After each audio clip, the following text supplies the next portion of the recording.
यानंतर बातमी सांगलीच्या आखाड्यातली आहे। सांगलीमध्ये बंडखोर उमेदवार विशाल पाटील यांनी उमेदवारी अर्ज भरल्यानंतर जोरदार शक्ती प्रदर्शन केलंय। आपलं बंड हे वैयक्तिक बंड नाही तर ते काँग्रेसचंच बंड आहे असं सांगत त्यांनी थेट महाविकास आघाडीलाच आव्हान दिलंय। तर विशाल पाटलांना पक्षाने एबी फॉर्म दिलेला नाहीये असं स्पष्टीकरण बाळासाहेब थोरात यांनी दिलंय। उद्धव ठाकरेंनी मात्र विशाल पाटलांच्या बंडावर नाराजी व्यक्त केली आहे। बंड मिटवणं हे त्या पक्षाची जबाबदारी आहे असं उद्धव ठाकरेंनी म्हटलंय। सांगलीमध्ये काँग्रेसचं बंड थोपवण्यात ठाकरेंना यश मिळणार का, पाहूया एक स्पेशल रिपोर्ट। सांगलीत ठाकरेंविरोधात काँग्रेसचं बंड। या बंड काँग्रेस विरोधात नाही, हा बंड काँग्रेसचाच आहे। सांगलीतून विशाल पाटलांची उमेदवारी दाखल। काँग्रेस नेते विशाल पाटील यांचं बंड थोपवणार। आमचा उमेदवार आहे, परंपरा ती आहे, त्यामुळे आम्हाला मिळावी ही अपेक्षा होती। त्यामुळे कार्यकर्त्यांची भावना असणं साहजिक आहे। किंवा काही गद्दारी होत असेल तर त्या पक्षाची जबाबदारी आहे, ती त्यांनी थांबवली पाहिजे। सांगलीच्या जागेवरून महाविकास आघाडीत मोठा पेच निर्माण झालाय। ठाकरे गटाच्या चंद्रहार पाटलांविरोधात काँग्रेसचे इच्छुक उमेदवार विशाल पाटील यांनी दंड थोपटलेत। कितने भी तू कर ले सितम, हंस हंस के सहेंगे हम, ये प्यार ना होगा कम।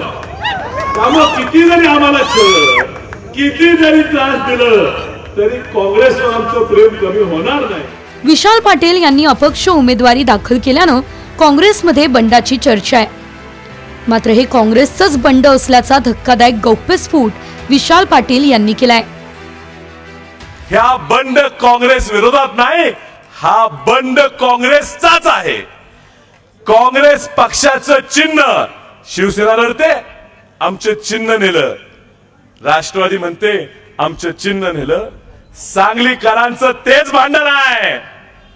काँग्रेसचं चिन्ह तुम्ही नेऊ पाहताय, तुम्ही आम्हाला चिन्ह दिलं नाही तरी वेगळ्या चिन्हावर या ठिकाणी काँग्रेसचाच खासदार निवडून येणार।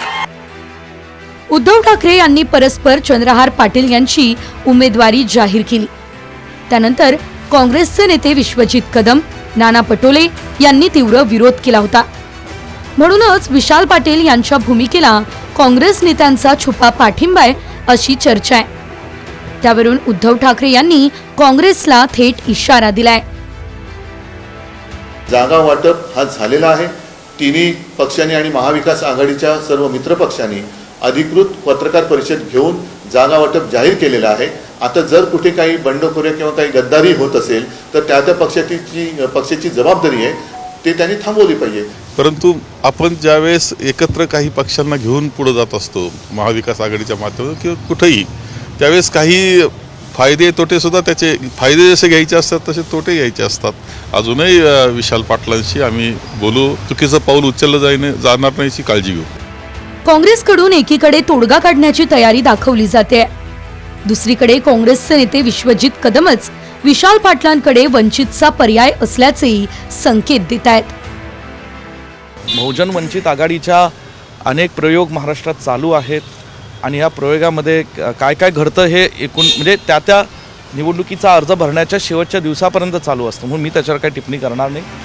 2019च्या लोकसभा निवडणुकीत भाजपाचे संजय काका पाटील 5,08,995 मतं मिळवून विजयी झाले होते। तर स्वाभिमानीच्या चिन्हावर विशाल पाटील यांनी 3,44,643 मतं मिळवली होती। वंचितचे तत्कालीन उमेदवार गोपीचंद पडळकर यांना मिळालेल्या 3 लाख मतांचा विशाल पाटील यांना फटका बसला होता।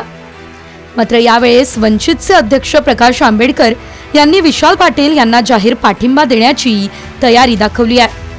त्यामुळे यंदाच्या निवडणुकीत विशाल पाटील यांना वंचित फॅक्टरचा फायदा होण्याची शक्यता आहे।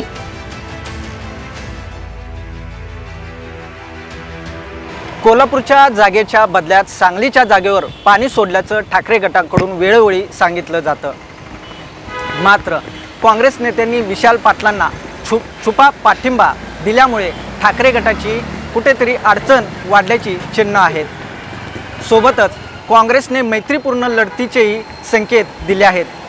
त्यामुळे सांगलीत चंद्रहार पाटील विरुद्ध विशाल पाटील असा सामना रंगणार आहे।